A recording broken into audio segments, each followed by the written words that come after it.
Se a gente parar para pensar, a nossa vida basicamente ela é feita de decisões. E com as decisões que a gente toma, a gente cria os próximos anos. Por exemplo, eu já passei por situações no meu casamento que eu podia decidir de insistir ou separar. Você conhece gente que é separada? Um monte de gente. Eles decidiram separar. Eu já passei por situações na vida financeira que eu podia decidir entregar os pontos ou lutar mais um pouco, estruturar mais um pouco, mudar uma estratégia para continuar avançando. A vida ela é feita de várias decisões. A gente toma muito mais de 300 decisões inconscientes por dia. Por exemplo, você acorda de manhã, você decide se vai ficar mais 5 minutinhos na cama ou se você levanta e vai escovar o dente direto.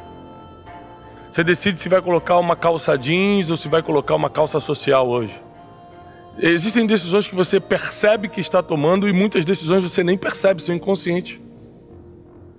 Ainda assim, as decisões que nós tomamos, conscientes ou inconscientes, formatam nossos próximos anos.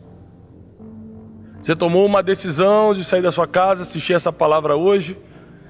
Pessoas tomaram a decisão de escutar outras coisas agora. No mesmo tempo que você está escutando essa mensagem, tem gente que está escutando, por exemplo, um blog de fofocas. E está se alimentando de mentiras e calúnias da vida dos outros. E isso sim também está criando os próximos anos dessa pessoa. Você não tem como comparar quem empresta seus ouvidos para a palavra e quem empresta seus ouvidos para coisas que não edificam. A verdade é que decisões ou microdecisões, porque tem as microdecisões da vida. Principalmente as microdecisões a gente costuma não se importar, mas o acúmulo delas podem mudar o rumo dos próximos anos também. Microdecisões são coisas do tipo... alguém me cortou no trânsito. Eu finjo que não vi e sigo o meu caminho? Ou eu dou uma acelerada e começo só a dar uma ameaçadinha no volante assim, que você sabe que está provocando outra pessoa? E uma microdecisão dessa, você pode pegar uma pessoa nervosa do outro lado e ele fazer algo pior com você. Ou seja, o tempo todo nós estamos escolhendo coisas, decidindo por coisas. Consciente ou inconscientemente nós estamos criando os próximos anos. Se você pegar na Bíblia, na sabedoria milenar, existem casos muito curiosos de pessoas que decidiram, que escolheram viver o que viveram, para bem e para mal. Você pega o caso de Esaú e Jacó. Saíram da mesma barriga, eram gêmeos, saíram juntos. Esaú sai primeiro, Jacó sai pegando no calcanhar. Foram criados pelos mesmos pais. Foram criados debaixo da mesma cultura, do mesmo Deus, dentro da mesma tenda, da mesma casa. Mas Esaú vira caçador, Jacó vira um homem de ficar em casa, um dono de casa. Esaú tinha uma bênção, que era a bênção da primogenitura, porque mesmo sendo gêmeos ele saiu primeiro. E Esaú, em algum momento da sua vida, mesmo sendo criado no mesmo ambiente que Jacó, ele tinha intenções, desejos e objetivos diferentes de Jacó. Intenções, desejos e objetivos diferentes de Jacó. E suas intenções, seus desejos, seus objetivos influenciam muito as decisões que você vai tomar. Então, por exemplo, se você tem um desejo forte de comprar uma casa nova, um objetivo de ter a casa própria, quando você recebe uma proposta de emprego que você vai ganhar 2 vezes mais, geralmente você vai desconsiderar a parte administrativa, emocional da coisa, mas fica mais longe da minha casa, mas eu tenho que mudar de cidade, mas aqui eu sou bem tratado, porque você está tão focado no objetivo de comprar uma casa nova, de realizar o desejo da casa própria, que você vai para outro emprego sem pensar muito. Então presta atenção, apesar deles serem criados na mesma casa, terem o mesmo Deus, os mesmos pais, receberem a mesma cultura, a mesma educação, eles pensavam diferente, tinham culturas diferentes, desejos diferentes, objetivos diferentes, e um estava disposto a vender o que tinha, o outro estava disposto a comprar. Porque onde tem gente vendendo, tem gente comprando. Se não tiver quem compre, não tem quem venda, não adianta vender. Então Esaú, por causa da sua decisão, coloca à venda a bênção da primogenitura. E Jacó tinha disposição para comprá-la. Sabe o que acontece? A bênção realmente passa para Jacó. E aí começa uma perseguição. Ele começa a ser perseguido pelo próprio irmão, que depois percebe o que fez e começa a dizer: Jacó me enganou, mas Jacó não enganou, ele comprou baratinho, mas comprou a bênção. Foi um acordo por um prato de lentilhas. É engraçado que Jacó compra uma bênção que seria impagável, ele compra barato e com alguma coisa que ele sabia fazer. Ele, por ser dono de casa, ele sabia cozinhar, ele faz o prato de lentilhas, faz o cozido. E ele consegue comprar essa bênção. Por causa dessa bênção, ele começa a ser perseguido, porque geralmente pessoas abençoadas recebem perseguição. E ele, sendo perseguido, ele é expulso da sua casa. Ninguém, por livre e espontânea vontade, sai de um lugar que você está se dando bem, um lugar que você é amado, um lugar onde você é querido. Ninguém, por livre e espontânea vontade, abandona um lugar onde você está protegido. Ele não quis sair, ele foi perseguido, ele foi expulso disso. Mas existem expulsões de Deus na nossa vida, expulsões divinas, que é para te tirar de um lugar bom e te colocar no lugar certo. Porque nem sempre o lugar bom é o lugar certo. Jacó sai de um lugar bom e vai para um lugar ruim, porque ele tem que dormir, não num travesseiro, ele tem que dormir em cima de uma pedra. Ele usa uma pedra como travesseiro, não tem como comparar com a tenda confortável que ele morava. O lugar era pior do que ele estava, mas era o lugar certo. Aqui que está, você não pode comparar se é da vontade de Deus ou não você está onde está pelo conforto que tem. Porque se fosse assim, Jacó chegou em Betel, um lugar onde ele vai ter agora um super encontro com Deus, mas ele estava desconfortável. Na tenda era muito mais confortável. E Deus, sabendo que o ser humano tem muito problema em largar o conforto, em largar a zona de conforto, em largar o que está dando certo, afinal de contas, time que está ganhando não se mexe. Às vezes ele manda uma expulsão na sua vida, você não fez nada e a coisa vem para te tirar dali, para te tirar do lugar bom para o lugar certo. Nesse lugar, que não era tão confortável, mas era o lugar certo, Jacó vê um anjo. Ele vê um anjo e ele toma aqui uma segunda decisão. A primeira decisão que ele toma: vou comprar a bênção que é do meu irmão. Segunda decisão que ele toma: um anjo apareceu. Saio correndo de medo, caio no chão cheio de temor, ou parto para cima do anjo e começo a brigar com ele?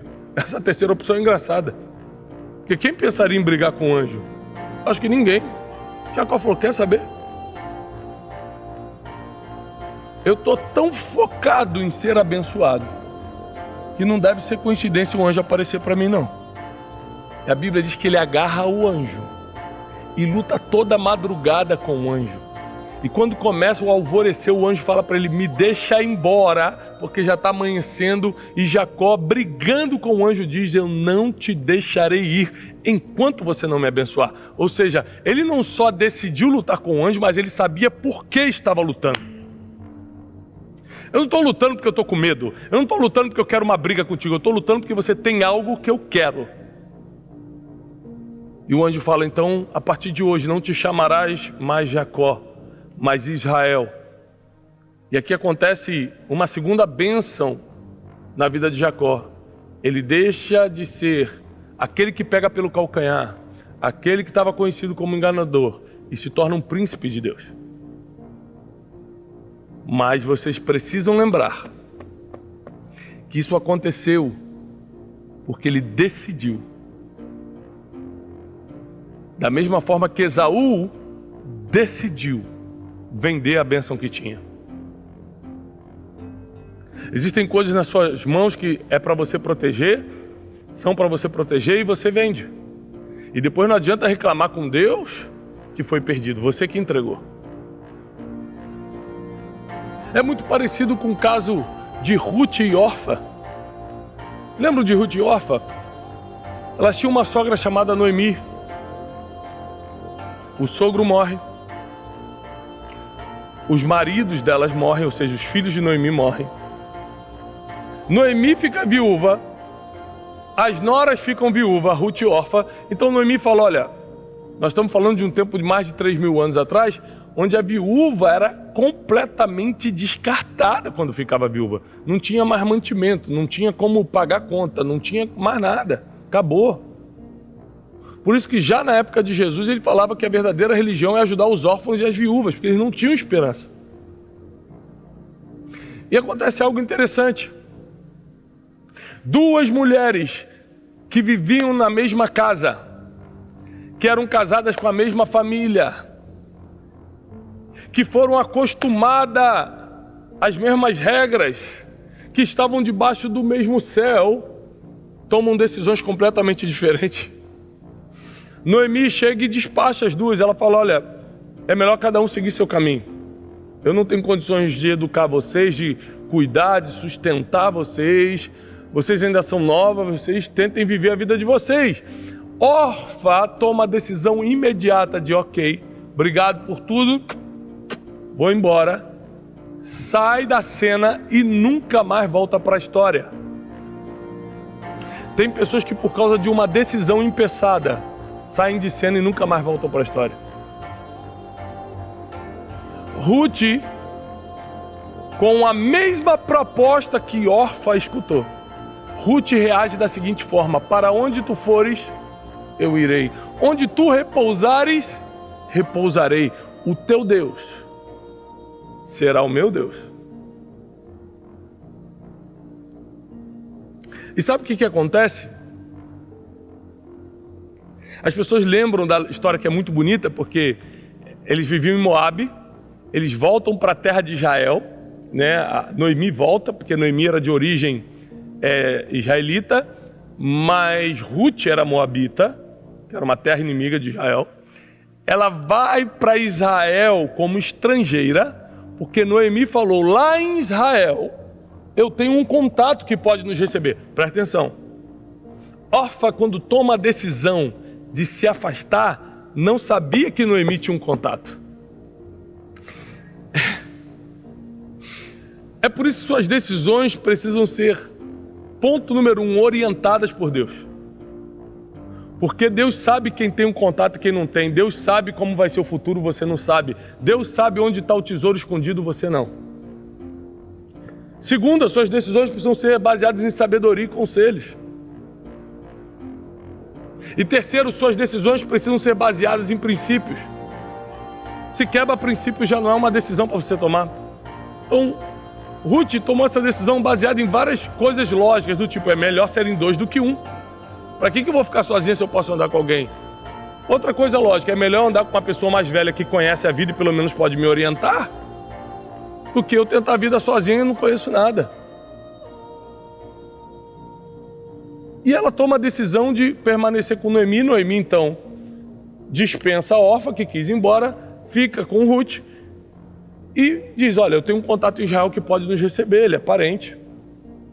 Quando eles chegam em Israel, elas percebem o seguinte, o melhor partido da cidade de Belém, Boaz, estava solteiro.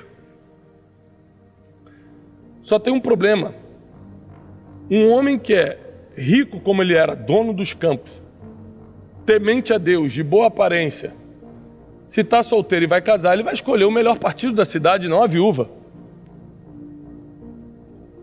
Mas existem coisas que quem faz é Deus, você só precisa decidir estar no lugar certo. Ruth decidiu ir para Israel. Isso Deus não podia decidir por ela. Mas Deus abriu os olhos de Boaz para enxergar Ruth como um partido. Mas sabe quem botou Ruth no lugar certo, do jeito certo, na hora certa? Noemi. A mulher que, se ela tivesse dispensado, a mulher que, se ela tivesse se separado, ela não receberia esse conselho. Noemi fala, bota teu melhor vestido, vai para o celeiro, porque Boaz gosta de dormir no celeiro. E quando ele já estiver cheio de vinho e deitar, você se prostra aos pés dele e espera ele acordar. Ela dá uma instrução que pra gente 3.000 anos depois não tem tanto sentido. Mas uma instrução que faz Boaz, quando acorda, olhar para Ruth e falar, vou casar com essa mulher. E o destino de Ruth é mudado por causa da decisão que ela tomou lá atrás, em Moabe ainda, de para onde tu fores eu irei. O último versículo de Ruth é o mais forte. Termina dizendo o seguinte, e Ruth conheceu a Boaz, ou seja, teve relações com ele, e eles geraram Obed. E Obed gerou a Jessé, e Jessé gerou o rei Davi. Existia um plano muito maior para a vida de Ruth, que ela jamais poderia imaginar, que era dar linhagem ao maior rei de Israel, Davi, e depois gerações ao rei dos reis, Jesus, que é da linhagem de Davi. Então suas decisões não atrapalham só sua vida, atrapalham suas gerações se forem tomadas erradas. Aqui que está algo muito complexo. Se eu decidir algo errado hoje, eu não estou só atrapalhando minha vida, eu estou atrapalhando a vida dos meus filhos e talvez dos meus netos. Nós precisamos escolher dentro dessa realidade bíblica qual personagem queremos ser, porque é uma decisão. Nós queremos ser Caim ou queremos ser Abel? Porque os dois eram irmãos, filhos dos mesmos pais, criados na mesma casa, receberam as mesmas instruções e foram fazer a mesma coisa, dar oferta. Vamos levar uma oferta para Deus, vamos? Caim leva uma oferta mais ou menos, Abel leva o melhor que tinha, Deus rejeita a oferta de Caim e aceita a oferta de Abel. Se você vir me entregar um presente, e quando você me entrega esse presente, eu por acaso eu não gosto e falo, cara, obrigado, eu não vou usar isso. Você vai ficar ofendido, não vai? Poxa, eu fui na loja, comprei um presente para o Tiago, achei a cara dele, e ele nem aceitou, pelo menos por educação, aceitasse. Não, toma, não quero, não vou usar, devolve. Você vai ficar ofendido. Agora, se você está ofendido porque eu rejeitei a sua oferta, o que a pessoa do seu lado tem a ver com isso? Se quem rejeitou a oferta foi Deus, por que Caim mata a Abel? Porque quem está debaixo de um espírito de rejeição sempre tenta atacar quem é mais fraco, quem não consegue se defender, ou quem provocou algum tipo de inveja ou ciúme. Então Caim mata Abel porque ele não tem como lutar contra Deus. Caim mata Abel porque Abel era uma parte mais fraca. Caim mata Abel porque Abel se deu bem e ele se deu mal. E quem se dá bem na vida é invejado por quem está se dando mal. Quem está perto de Deus é invejado por quem está longe. Quem está com o casamento inteiro é invejado por quem está com o casamento rompendo. Quem está bem financeiramente é invejado por quem está mal financeiramente. E geralmente quem tem o sentimento maligno da inveja tem coragem de matar quem está bem só para ele perder o que tem. Mas é uma opção você escolher ser Caim ou Abel. Porque a Bíblia deixa claro que eles tiveram a mesma oportunidade, serviam o mesmo Deus, escutavam Deus da mesma forma, foram criados da mesma maneira, as oportunidades eram iguais. Foi o poder da escolha que mudou o destino. E às vezes você acha, mas Thiago, eu queria, mas é um monte de gente ruim que me cerca. É só gente estranha que se aproxima de mim. É só gente perversa, eu estou querendo melhorar, mas a gente perversa. Lembre-se que nós atraímos o que comunicamos. Lembre-se. Nós atraímos o que comunicamos. Sabe por que tinha uma Dalila querendo espalhar segredos? Porque tinha um Sansão querendo contar segredos. Sansão adorava contar. Sansão adorava falar histórias. Sansão adorava falar muito. Então, quando tem um Sansão disposto a falar, tem uma Dalila para ouvir e espalhar. Nós atraímos o que comunicamos. Na vida, a gente pode escolher ser Davi ou Saul. Na vida, a gente pode escolher qual personagem nós vamos nos encaixar. E sabe quando é que a gente escolhe isso? Nos dias difíceis. Não é aqui dentro, quando está todo mundo bem, com as mãos levantadas, escutando uma palavra. Aqui a gente sempre escolhe bonito. É lá fora, quando a ameaça, quando a dívida financeira, quando o problema familiar, quando a tristeza emocional, quando os problemas, as dificuldades chegam na tua vida, quando você está debaixo de uma pressão enorme e precisa decidir alguma coisa. É nesse dia que você está criando os teus próximos anos. É nesse dia que você está decidindo quem você vai ser. Caim ou Abel? Jacó ou Esaú?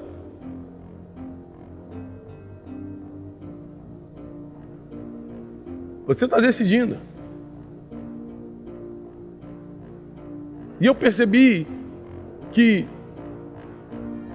no mundo inteiro existem pessoas que tomam decisões que não só preservam a vida da pessoa, mas preservam a humanidade.